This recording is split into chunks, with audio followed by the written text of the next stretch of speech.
Il y a 10 ans, Chloé m'a versé un seau de peinture rouge sur la tête devant tout le lycée en m'appelant le monstre. Aujourd'hui, elle est assise dans ma salle d'attente, les mains tremblantes, espérant que je lui donne le job qui sauvera sa famille de la faillite. Mon nom est Léa. À l'époque, j'étais la cible préférée des populaires. Aujourd'hui, je suis la directrice qu'elle doit supplier. Ma vengeance sera glaciale, professionnelle et méritée. Au lycée, Chloé et son copain Nathan étaient les rois du monde. Ils passaient leur temps à me faire des croche-pattes dans les couloirs et à diffuser des rumeurs horribles sur moi. À cause d'eux, j'ai dû quitter l'école, dévastée. J'ai tout reconstruit, ma confiance, mon apparence et ma carrière. Pour le monde entier, la petite Léa brisée n'existait plus.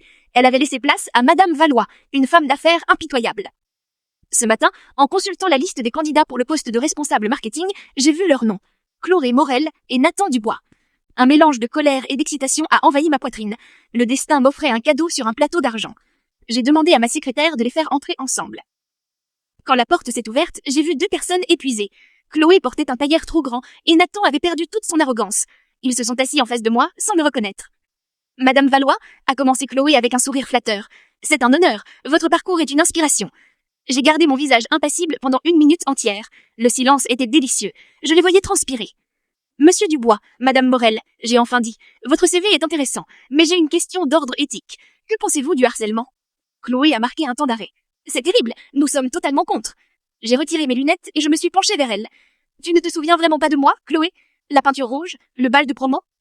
Le visage de Chloé est devenu blanc cadavérique. Il venait de réaliser. La vilaine Léa était la femme qui tenait leur avenir entre ses mains.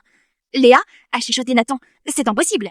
Si, j'ai coupé. Vous savez, j'ai fait mes recherches. Nathan, tu as été viré pour agressivité. Chloé, tu as des dettes énormes et tu as besoin de ce salaire pour ne pas perdre ta maison. Vous m'avez volé mon adolescence. Vous m'avez fait croire que je ne valais rien. Et aujourd'hui, vous venez me supplier?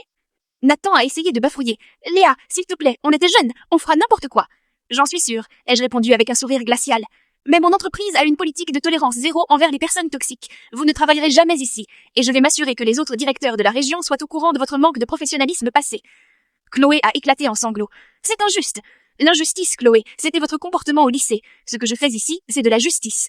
Ma secrétaire va vous raccompagner. Bonne chance pour vos dettes. Ils sont sortis du bureau, anéantis.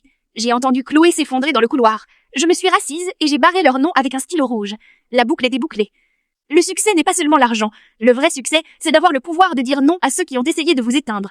Ne soyez jamais cruel avec ceux que vous écrasez en montant, car vous les retrouverez forcément en redescendant. Échec et mat.